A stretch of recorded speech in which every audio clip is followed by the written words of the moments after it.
आज से हम लोग विश्व का भूगोल की ये कड़ी प्रारंभ कर रहे हैं।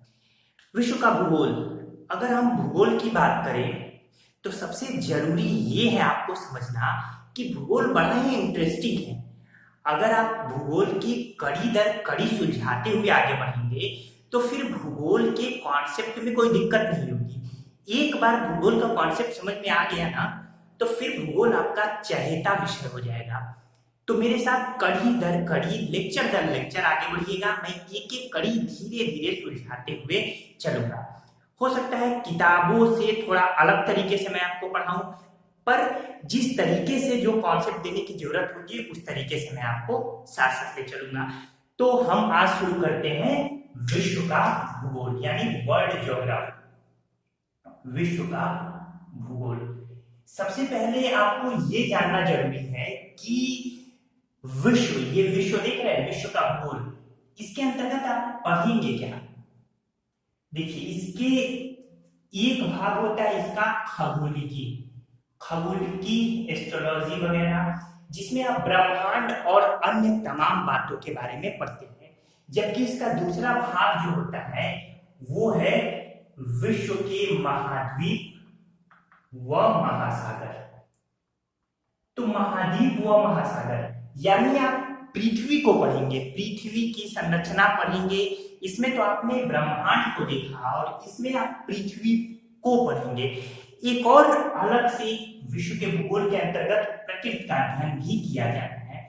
तो ये जो प्रकृति का अध्ययन है ये आप पारिस्थितिकी व पर्यावरण नामक एक अलग यानी कि अलग तरीके से पढ़ेंगे। 1960 के दशक के बाद से पारिस्थितिकी पर्यावरण आपके लिए अलग सब्जेक्ट बन चुका है। तो इस तरीके से खगोलिकी की भूमिका हम अलग से पढ़ेंगे, इसको अलग से देखेंगे। यहाँ और विश्व के भूगोल को लेकर चलते हैं। सबसे पहले आपकी मैं भूमिका बता दूं कि भूगोल के जनक कौन है। तो जो भूगोल के जनक है वो आप लिख लीजिए हिकेटियस। हिकेटियस को भूगोल का जनक माना जाता है, ये आप लिख सकते हैं। भूगोल यानी ज्योग्राफी की अगर हम बात करें तो ये भूगोल यानी ज्योग्राफी, ये लैटिन भाषा के जियो यानी पृथ्वी और ग्राफी यानी व्याख्या या वर्णन, तो वर्णन। तो इस तरीके से पृथ्वी की व्याख्या या पृथ्वी का वर्णन ही क्या कहलाता है, भूगोल कहलाता है। दोस्तों, गर्मी बहुत ज्यादा है आज, क्योंकि फैन नहीं चला सकता, क्योंकि फैन चलाते समय आवाज की घड़घड़ाहट होने लगती है जिससे स्पष्ट आवाज आप तक पहुंचती नहीं है। इस कारण से आप धीरे धीरे इस पहलू को आइए देखते हैं। तो इस तरीके से आपने यहाँ प्रकृति का अध्ययन देखा। अगर मैं यहाँ बात करूं, एक नाम आता है आपके लिए महत्वपूर्ण, इरेटोस्थनीज। ये जो इरेटोस्थनीज है, भूगोल को एक अलग अध्ययन शास्त्र के रूप में किसने स्थापित किया था, अगर ये प्रश्न पूछा जाए तो आपका सही उत्तर होगा इरेटोस्थनीज। नीचे लिख सकते हैं, भूगोल को एक अलग अध्ययन शास्त्र के रूप में स्थापित किया। इसके अलावा भूगोल के लिए सर्वप्रथम ज्योग्राफिका शब्द का प्रयोग किया था इन्होंने। ज्योग्राफिका शब्द का प्रयोग इरेटोस्थनीज ने किया था। 20वीं शताब्दी के बाद से यानी 20वीं शताब्दी के आरंभ से ही अब मनुष्य व पर्यावरण के पारस्परिक संबंधों के अध्ययन के रूप में भूगोल का विकास होना प्रारंभ हुआ। इन परिस्थितियों में भूगोल की दो अवधारणाएं यानी नई दो अवधारणाएं हमारे सामने आई। कौन कौन सी अवधारणा? एक अवधारणा थी संभववाद यानी संभावनावाद, आप लिख सकते हैं संभावनावाद यानी पॉसिबिलिज्म। और दूसरी जो अवधारणा आई वो थी नियतिवाद या निश्चयवाद। नियतिवाद या निश्चयवाद, डिटरमिनिज्म। ये दोनों अवधारणाएं क्या थी? इसके बाद और भी नियतिवाद तमाम अवधारणाएं जिनकी चर्चा मैं आगे करता रहूंगा। फिलहाल ये जो संभावनावाद है, संभावनावाद यानी मनुष्य अपने प्रकृति में परिवर्तन करने में सक्षम है। इसमें लिख सकते हैं आप लोग कि मनुष्य अपने पर्यावरण यानी प्रकृति पर्यावरण में परिवर्तन करने में समर्थ है। इसके अलावा नियतिवाद की बात करें तो मनुष्य के समस्त कार्य पर्यावरण यानी प्रकृति द्वारा ही निर्धारित होते हैं। तो ये दो यहाँ पे अवधारणाएं हमारे सामने आती है। इसके बाद से अगर हम भूमिका में भूगोल की शाखाओं के बारे में अगर हम पढ़े, यहाँ पे आइए आगे देख लेते हैं भूगोल की शाखाएं। तो अगर हम शाखाओं की बात करें तो भूगोल की दो शाखाएं मुख्य रूप से, पहला है भौतिक भूगोल और दूसरा है मानव भूगोल। मानव भूगोल इस तरीके से ये जो भौतिक भूगोल है, पोलिडोनियस इसके पिता माने जाते हैं। कौन? पोलिडोनियस। भौतिक भूगोल के पिता कौन माने जाते हैं? पूछा जाता है पोलिडोनियस। और फ्रेडरिक रेटजल ये माने जाते हैं मानव भूगोल के पिता। तो इस तरीके से भौतिक भूगोल के अंतर्गत हम स्थल यानी स्थलाकृति भूगोल, इसके अलावा जलवायुवीय भूगोल, इसके अलावा सामुद्रिक यानी समुद्र का, फिर जैव भूगोल, फिर मृदा भूगोल, इसके अलावा पारिस्थितिकी भूगोल, इन सब का अध्ययन करते हैं। जबकि मानव भूगोल में हम मानव के बारे में, फिर सांस्कृतिक भूगोल, फिर राजनैतिक भूगोल, इसके अलावा आर्थिक भूगोल, फिर जनसंख्या भूगोल, इसके अलावा प्रादेशिक भूगोल, फिर आवासीय भूगोल, तो इस तरह के अवधारणाओं को हम देखेंगे। तो ये आपका भौतिक भूगोल और मानव भूगोल, जैसे जैसे आगे बढ़ेंगे इन सब चीजों को देखेंगे। अरस्तु का नाम आता है भूगोल में सबसे पहले। ये अरस्तु पहले ऐसे दार्शनिक थे जिन्होंने तर्क के आधार पर यह सिद्ध किया कि पृथ्वी का आकार गोलीय है यानी स्फेरिकल है। स्फेरिकल तो सबसे पहले तर्क के आधार पर किसने सिद्ध किया कि पृथ्वी का आकार गोलीय यानी स्फेरिकल है? तो अरस्तु ने यह सिद्ध किया, महत्वपूर्ण है। इसके अलावा अन्य नाम भी आते हैं जैसे टालमी, फिर स्ट्रैबो, जिन्होंने महत्वपूर्ण भूमिका अदा की। इसके अलावा एक महत्वपूर्ण नाम आता है वान हम्बोल्ट का। ये वान हम्बोल्ट को उनके योगदान के कारण, ये जर्मनी के थे, इनके योगदान के कारण आधुनिक भूगोल का पिता कहा जाता है। आधुनिक भूगोल का पिता अगर पूछे कि आधुनिक भूगोल का पिता किसे कहते हैं, तो ये मानचित्र पर सबसे पहले समताप रेखाओं को दर्शाया था वान हम्बोल्ट ने। अब आप पूछेंगे समताप रेखाएं क्या है, घबराइएगा, कड़ी दर कड़ी मैं सुलझाऊंगा। मानचित्र क्या है इसे भी मैं सुलझाऊंगा, कैसे कैसे यानी समान ताप वाली रेखाओं। तो इसके लिए सब्र रखिए, धीरे धीरे मैं बताऊंगा। इसके अलावा पनामा नहर के निर्माण का, पनामा जो स्ट्रेट है, तो पनामा नहर के निर्माण का सर्वप्रथम विचार इन्होंने लिया था। अगर आपको मैं जब आगे बताऊंगा तो आपको ये उत्तरी अमेरिका और ये दक्षिणी अमेरिका की, तो ये पनामा नहर यहाँ पे आएगा। इसके बाद से इन्होंने एक पुस्तक की रचना की, कॉस्मॉस पुस्तक की रचना की, यानी कॉस्मोलॉजी, ब्रह्मांड वगैरह के बारे में भी वान हम्बोल्ट ने ढेर सारी बातें बताई थी। तो इस तरीके से ये कुछ प्रमुख नाम जुड़ते हैं। जैसे जैसे हम भूगोल की श्रृंखला को आगे बढ़ाएंगे, हम भूगोल की तमाम खोजों को देखेंगे, जिसमें विभिन्न देश कैसे खोजे गए, फिर विभिन्न नदियां। इसके अलावा हम देशों की अंतर्राष्ट्रीय सीमाएं, क्योंकि जब मान लीजिए कि ये जमीन खाली है, किसी की नहीं है, लेकिन जब इस जमीन पे अलग अलग निर्धारण होना शुरू हो गया, विभिन्न देश बनने शुरू हो गए, बंटवारा शुरू हुआ, तो अब इन सीमाओं का निर्धारण आवश्यक हो गया। तो विभिन्न देशों की विभिन्न सीमाएं हैं। इसके अलावा मानचित्र की आवश्यकता क्यों पड़ी, तो मानचित्र पर भी हम देखेंगे कि आखिर मानचित्र की आवश्यकता क्यों पड़ी। सबसे पुराना जो मानचित्र है वो बेबीलोन का है। मिस्र का भी मानचित्र काफी पुराना है। एनेक्जिमेंडर का नाम आपने अगर सुना होगा, एनेक्जिमेंडर को सबसे पहला मानचित्र बनाने का श्रेय जाता है 600 ईसा पूर्व में। तो पूछेगा कि सबसे पहला मानचित्र किसने बनाया था, तो एनेक्जिमेंडर ने बनाया था 600 ईसा पूर्व में। इस तरीके से मानचित्र की आवश्यकता क्यों पड़ी? अब इतनी बड़ी पृथ्वी है, अब उसका एक खाका चाहिए कि नहीं चाहिए, तो उस खाका को एक जगह लाने के लिए मानचित्र की आवश्यकता पड़ी। इसी तरीके से अब धीरे धीरे जब भूगोल ज्ञान का दायरा जब बढ़ता गया तो अन्य चीजें भी जरूरत महसूस की जाने लगी, अन्य चीजों के अध्ययन की। इन्हीं क्रम में जब पृथ्वी की खोज हुई और पृथ्वी के बारे में सभी को पता चला, तो धीरे धीरे पृथ्वी पर, क्योंकि पृथ्वी का आकार पता चल गया कि स्फेरिकल हल्का गोलीय टाइप का है, पृथ्वी ये संतरे की तरह है, ऑरेंज की तरह, तो इस तरीके से तमाम अवधारणाओं ने जन्म लिया। इन्हीं में से एक अवधारणा आई अक्षांश और देशांतर की अवधारणा, जिनके बारे में हम परिचित होंगे। ये अक्षांश और देशांतर की अवधारणा के बाद इसी के संदर्भ में हम भूमध्य रेखा को देखेंगे कि ये भूमध्य रेखा क्या है, फिर हम कर्क रेखा देखेंगे, फिर हम मकर रेखा देखेंगे। इन सब का नाम आपने सुना होगा। इन्हीं संदर्भों में हम प्रधान मध्याह्न रेखा या यमोत्तर रेखा देखेंगे। अब ये क्या है, ये आगे आएगा, इसको कॉमनली आप ग्रीनविच सुनते होंगे, तो ग्रीनविच के रूप में आप देखेंगे। इसके अलावा अन्य चीजें भी, यानी अंतरराष्ट्रीय तिथि रेखा के बारे में आप जानेंगे, फिर अंतरराष्ट्रीय ये तिथि रेखा और ये मानक समय, अंतरराष्ट्रीय मानक समय।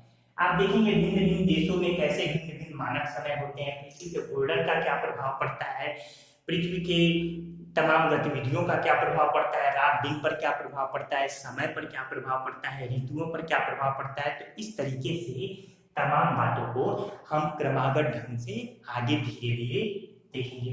तो चलिए दोस्तों, अब हम आगे बढ़ते हैं और पृथ्वी को आपको समझाने की मैं कोशिश करूंगा। इसके अलावा वर्तमान जो परिदृश्य है, जिसके अंतर्गत आप हमारी दुनिया में 7 महाद्वीप और 5 महासागर को जानते हैं, उन पे हम चर्चा करेंगे। तो ये आज का लेक्चर इसी कॉन्सेप्ट पर आधारित होगा।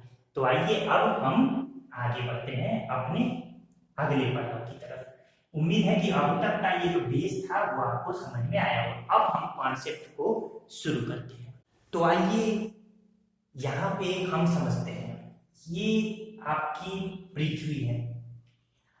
अगर मैं देखिए यहाँ पे बेसिक जानकारियां दे रहा हूँ। ये भूमिका आपकी है, क्योंकि ये चैप्टर का जो इस लेक्चर का नाम ही है विश्व भूगोल की भूमिका। तो ये पृथ्वी के बिल्कुल बीचों बीच से जाने वाली रेखा। सबसे पहले एक बात दिमाग में बैठा लीजिए कि आपकी कल्पना शक्ति बड़ी स्ट्रांग होनी चाहिए, क्योंकि ये जो भी रेखाएं और जो भी तमाम चीजें हैं ना, ये सब अपने आप में काल्पनिक है, इमेजिनरी है, लेकिन इसलिए आपको विश्व पटल पे माने बिना काम चलने वाला नहीं है।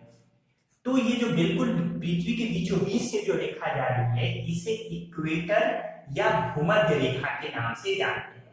भूमध्य रेखा, इसको विषुवत रेखा भी कहा जाता है।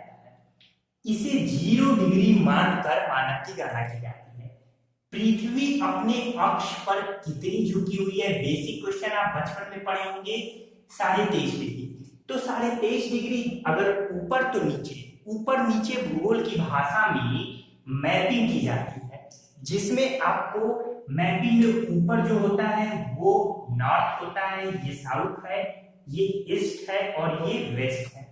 यानी ये उत्तर है, ये दक्षिण है, ये पूर्व है और ये पश्चिम है।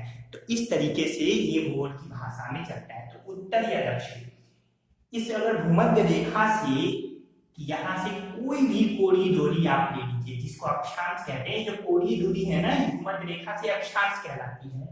ये सभी एक पटल पर यहाँ पे सब एक समान होंगे। तो इन कोणीय दूरी को ये जब आप मिला देंगे ना, ऐसे, जो कि भूमध्य रेखा के समांतर हो, चाहे ये ऊपर हो चाहे ये नीचे हो, यानी उत्तर हो या दक्षिण हो, तो यही कहलाती है आपकी अक्षांश रेखाएं, लैटिट्यूड, अक्षांश रेखाएं। और ये ऊपर और नीचे ये 2 ध्रुव है, पोल है।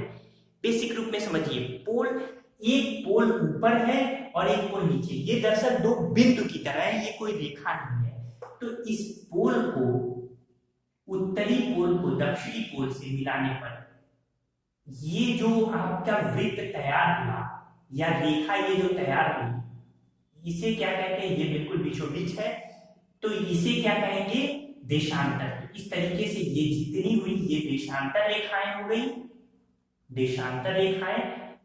और ये जो पैरेलल हुई भूमध्य रेखा से, ये अक्षांश रेखा है। तो अभी फिलहाल मैं आपको अक्षांश और देशांतर रेखाओं के बारे में मैंने बताया। इसी क्रम में अक्षांश और देशांतर का ये जो पूरा जाल है, ये जो जाल बिछ जाता है, इसको प्रक्षेप या प्रोजेक्शन कहते हैं। प्रोजेक्शन भिन्न भिन्न देशों को, भिन्न भिन्न स्थानों को, भिन्न भिन्न तापमान वाले स्थानों को, दाब वाले स्थानों को भिन्न भिन्न प्रोजेक्शन के द्वारा मैप पर, ग्लोब पर दिखाया जाता है। ये हम पूरा जैसे जैसे आगे बढ़ेंगे तैसे तैसे इसे जानेंगे। आप जानते हैं कि पृथ्वी जब एक बार पूरा घूमती है, यानी 360 डिग्री, बचपन में आपने पढ़ा होगा, प्रकार लेके आपने इस तरह घुमा दिया होगा तो 360 डिग्री। तो 360 डिग्री आप जानते हैं पृथ्वी अपने अक्ष पर एक बार घूम जाती है तो ये 24 घंटे लेती है। यानी अगर पृथ्वी की घूर्णन गति की बात करें, कि घूर्णन गति, तो ये देखिए कितने देशांतर प्रति घंटा पृथ्वी की घूर्णन गति 360 डिग्री घूमने में 24 घंटे लेती है। तो यहाँ आप देख सकते हैं कि 1 डिग्री घूमने में, यानी यहाँ पे देख सकते हैं कि ऐसे देखिए 24 घंटे में पृथ्वी 360 डिग्री घूम जाती है। तो 1 घंटे की अगर बात करें यहाँ पे तो 360 बटा 24 यानी 15 डिग्री देशांतर प्रति घंटा। तो 1 घंटे में पृथ्वी कितना घूमेगी? 15 डिग्री देशांतर। देशांतर से समय का माप किया जाता है, जबकि अक्षांश से ऋतुओं का माप किया जाता है। यानी ये जो आप ग्लोब देख रहे हैं, ये मान लीजिए ग्लोब है, तो ये ग्लोब बिल्कुल बीचों बीच, अगर ऊपर ऋतु, अगर ऊपर आपका ये अगर ठंड का मौसम है तो नीचे जो है ये गर्मी का मौसम है। ये जो पूरा वृत्त है, सर्कल है, इसे आकार दीजिए तो ऊपर होता है, ये 2 गोलार्ध में बट गया। ऊपर वाले को उत्तरी गोलार्ध कहते हैं और नीचे वाले को दक्षिणी गोलार्ध। तो अगर दक्षिणी गोलार्ध में दिन है तो उत्तरी गोलार्ध में दक्षिण गोलार्ध में दिन है तो उत्तरी गोलार्ध में रात। इसी तरीके से इसका उल्टा। तो अक्षांश से ऋतुओं का मापन किया जाता है, जबकि देशांतर से समय का। यानी अगर ये यहाँ पे एक साइड इधर देख रहे हैं, ये यहाँ पे ऐसे देख लीजिए देशांतर, तो एक तरफ देशांतर से ये होगा कि इधर अगर दिन है तो इधर हो जाएगी रात। ठीक। अब जैसे जैसे हम आगे बढ़ेंगे, एक एग्जांपल उदाहरण में बता दूं कि भारत जो है वो यहाँ इस गोलार्ध में स्थित है। यहाँ पे देखिए, यहाँ पे यानी उत्तरी गोलार्ध में, जबकि अमेरिका जो है यूएस वो इधर है। तो ये यूएस इधर होने के कारण यहाँ देखिए, यहाँ अगर दिन होता है तो यहाँ रात होगी, क्योंकि देशांतर मापक है दिन रात का। तो यहाँ अगर दिन होगा भारत में तो यहाँ रात हो जाएगी। जबकि यहाँ नीचे ऑस्ट्रेलिया है तो यहाँ दिन है तो ऑस्ट्रेलिया में भी दिन है, लेकिन अगर यहाँ गर्मी का मौसम है तो उसके उल्टा ऑस्ट्रेलिया में ठंड का मौसम होगा। यही मैं समझाना चाहता हूँ। यानी अक्षांश का फर्क ये होगा कि गर्मी और ठंड यहाँ आपको महसूस होने लगेगी। ऊपर जो है यहाँ सब जगह गर्मी होने लगेगी, फिर नीचे सब जगह ठंड।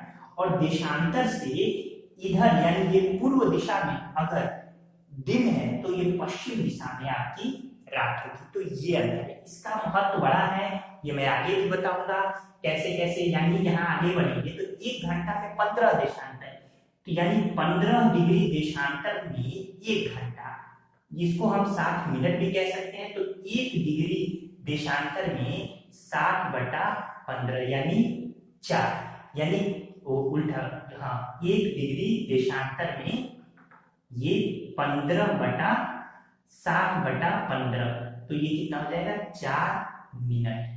यानी पृथ्वी 4 मिनट घूम, यानी एक देशांतर जब घूमती है पृथ्वी, एक देशांतर तो 4 मिनट लगाती है। इस तरीके से पृथ्वी यहाँ पे ये 90 फिर 90 फिर 90 फिर 90, तो ये पृथ्वी का चक्र चलता रहता है। जैसे जैसे मैं आगे बढ़ूंगा अक्षांश देशांतर पूरा क्लियर करूंगा अगले लेक्चर में। अक्षांश देशांतर के बाद से मैं आपको अंतरराष्ट्रीय तिथि रेखा और प्रधान यामोत्तर बता दूं। तो अगर मैं ये तो आप समझ गए होंगे निश्चित रूप से। चलिए, अगर विश्व की बात करें तो विश्व की यहाँ पे मैं आपको एक रफली विश्व का मानचित्र यहाँ पे मैं बना दे रहा हूँ आपके लिए। ये रफली जो है, इसे रफली ही समझिए क्योंकि मेरे सामने कोई मैप तो इस समय है नहीं। तो ये हो गया कि आप देख रहे हैं। फिर इसके बाद से यहाँ पे ये ग्रीनलैंड हो गया यहाँ पे, फिर ये अफ्रीका। ये मैं सब समझाऊंगा आपको कहीं भी तनिक भी घबराने की इसमें जरूरत नहीं है। ये जब आगे आएगा, ये यहाँ पे इस तरीके से ये भारत हो जाएगा, फिर ये धीरे धीरे आगे बढ़ेंगे, ये धीरे धीरे ये आगे, और ये भूमध्य रेखा सागर और ये परिस्थिति यहाँ पे हो जाएगी। फिर ये जो नीचे हो जाएगा यहाँ पे ऑस्ट्रेलिया। ये मैंने आपको एक रफली बता दिया। यहाँ पे न्यूजीलैंड। तो वर्तमान जो परिदृश्य है, वर्तमान परिदृश्य में आप जानते हैं कि 7 महाद्वीप और 5 महासागर है। इन्हीं पृथ्वी के साथ साथ इसे भी मैं आपको यहाँ दिखाते हुए चलता हूँ। ये है उत्तरी अमेरिका, देख रहे हैं, यह आपका ग्लोब है। ये है दक्षिणी अमेरिका, एक महाद्वीप, दूसरा महाद्वीप। ये है यूरोप, अफ्रीका, तीसरा महाद्वीप। ये है अफ्रीका, तीसरा महाद्वीप। ये है यहाँ पे ये यूरोप, चौथा महाद्वीप। ये है एशिया, 5वां महाद्वीप। ये है ऑस्ट्रेलिया, 6ठा महाद्वीप। इसी ऑस्ट्रेलिया का भाग न्यूजीलैंड है। और ये नीचे की तरफ हो जाता है, ये नीचे, ये जो कि बर्फ ही बर्फ है। तो ये आपका यहाँ पे एक कली हो जाएगी अंटार्कटिक, यानी अंटार्कटिका, अंटार्कटिका महाद्वीप। तो इस तरीके से ये टोटल यानी कुल 7 महाद्वीप है। महासागर की अगर बात करूं तो देखिए, ये चूंकि पृथ्वी गोल है, इसे समझिए, पृथ्वी गोल है यानी ऐसे बिल्कुल बीचों बीच से, यह बताने का ये उद्देश्य था कि बिल्कुल बीचों बीच मुझे एक रेखा यहाँ मिली। ये आपका यहाँ पड़ेगा इंग्लैंड, ठीक है, इंग्लैंड यहाँ पे, ये वेल्स और ये इंग्लैंड। तो इस तरीके से यूके यहाँ लंदन से होकर, चूंकि इंग्लैंड का हमेशा राज रहा है, तो बिल्कुल बीचों बीच में मान लीजिए लंदन। तो सबसे पहले इसको 0 डिग्री माना गया। 0 डिग्री इसे माना गया, तो इसे प्रधान यामोत्तर कहा गया, या प्रधान यामोत्तर रेखा। इसे ही ग्रीनविच भी कहते हैं, ग्रीनविच। इसको 0 डिग्री माना गया। और इसके इधर ये पूर्व है, पूर्व, चूंकि एक सत्य ये है कि सूर्य जिस दिशा में उदित होता है वो पूर्व है। भले ही न्यूजीलैंड की पहाड़ियों पर सूर्य की पहली किरण पड़ती हो, लेकिन वह देश जहां सबसे पहले सूर्योदय होता है वह जापान है, क्योंकि सबसे पूर्व में यहाँ जापान है। पृथ्वी क्या है, ऐसे गोल है। तो पृथ्वी जब ऐसे गोल होगी तो जो महासागर यहाँ होगा वही महासागर यहाँ भी होगा। और ये तो मैंने बता दिया प्रधान यामोत्तर रेखा है, इसके इधर और इसके इधर। तो समय जब इसके इधर जाता है तो इस समय क्या होता है, बढ़ता है, और समय जब पीछे आता है तो समय घटता है। इस तरीके से ये जो पूरा का पूरा आपका है, ये प्रशांत महासागर है। ऊपर है तो उत्तरी प्रशांत, नीचे है तो दक्षिणी प्रशांत, यानी ये टोटल ये जो है ये प्रशांत महासागर। इसी तरीके से ये अंध महासागर या अटलांटिक महासागर, इसको अंध महासागर या अटलांटिक। ये ऊपर है तो उत्तरी, ये ग्रीनलैंड है, एक द्वीप है, और ये दक्षिणी, 2 हो गया।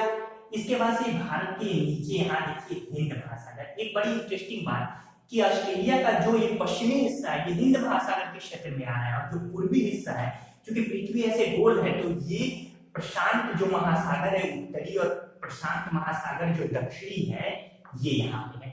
तो आप देख रहे हैं कि प्रशांत महासागर 1 महासागर, अटलांटिक 2 महासागर, हिंद 3 महासागर। इसके अलावा ये अंटार्कटिक महासागर या दक्षिणी महासागर भी इसको कहा जाता है, दक्षिणी। और एक है ऊपर आर्कटिक महासागर, आर्कटिक रूस, और ये पूरा ऊपर आर्कटिक महासागर। तो इस तरीके से 5 महासागर है। मुख्य रूप से आपको ये 3 ही महासागर है, एक ये दक्षिणी महासागर भी कह सकते हैं, लेकिन आर्कटिक महासागर भी इसमें शामिल है। तो इस तरीके से 7 महाद्वीप और ये 5 महासागर का एक रफली इमेज आपने देखा, समझने की कोशिश की। उम्मीद है कि ये फिगर समझ में आया होगा। ये जो प्रधान यामोत्तर रेखा है, इसके ठीक पीछे आपको इमेजिनरी मानना पड़ेगा, ठीक पीछे, क्योंकि ये 0 डिग्री है, तो इसके ठीक पीछे जो होगा वो 180 डिग्री होगा। पृथ्वी गोल है, तो जहां 0 डिग्री है ना, इसके ठीक पीछे 180 डिग्री, ये जो इसके ठीक पीछे 180 डिग्री है, अगर हम इसे गोल करें तो इसके ठीक पीछे प्रशांत महासागर चला जाएगा। तो जो 180 डिग्री है जो कि प्रशांत महासागर से होकर जा रही है, इसी को अंतरराष्ट्रीय तिथि रेखा भी कहते हैं। अंतरराष्ट्रीय देशांतर में इसको निरूपित करते हैं तिथि रेखा। सब याद रखिए, भूमिका है। मैं जैसे जैसे आगे लेक्चर बढ़ाऊंगा ना ये सब चीजें और बेहतर, अभी तो मैं भूमिका दे रहा हूँ कि कौन क्या है। तो अंतरराष्ट्रीय तिथि रेखा किसे कहते हैं? 180 डिग्री जो देशांतर है इसके पीछे ये प्रशांत महासागर से होके जा रही है, तो वो क्या हो जाएगी? अंतरराष्ट्रीय तिथि रेखा। तो इस तरीके से ये जो प्रधान या उत्तर रेखा है, जैसे जैसे हम इसके आगे बढ़ते हैं हमारा समय प्लस में चला जाता है, जैसे जैसे हम पीछे बढ़ते हैं ये माइनस में। यही कारण है कि भारत में जब आप समय देखते हैं +5.30 आप देखते होंगे, किसके सापेक्ष? ये लंदन में जो ग्रीनविच टाइम है प्रधान या उत्तर रेखा है उसके सापेक्ष। अब ये +530 कैसे आया है, किस किस तरीके से ये +5 है, इसके बारे में मैं धीरे धीरे अगले लेक्चर में बताऊंगा। यहाँ मैंने आपको भूमिका बता दी, ये विश्व भूगोल की एक भूमिका थी। क्योंकि गर्मी बहुत ज्यादा है इसलिए मैं आज इस लेक्चर को बहुत बड़ा नहीं कर पाऊंगा। अगले लेक्चर में मैं आपको अक्षांश, देशांतर, अंतरराष्ट्रीय तिथि रेखा और तमाम चीजें नोट्स बनाते हुए आपको बनवाते हुए, इसके अलावा ये सारी चीजें एक एक कड़ी सुलझाऊंगा। विश्व के बारे में फिलहाल जो भूमिका मैंने आपको बताई वो आपने समझा, जिसमें एशिया सबसे बड़ा महाद्वीप उभर के सामने आता है। तो उम्मीद है कि आपको हमारा ये छोटा सा कॉन्सेप्चुअल लेक्चर पसंद आया होगा।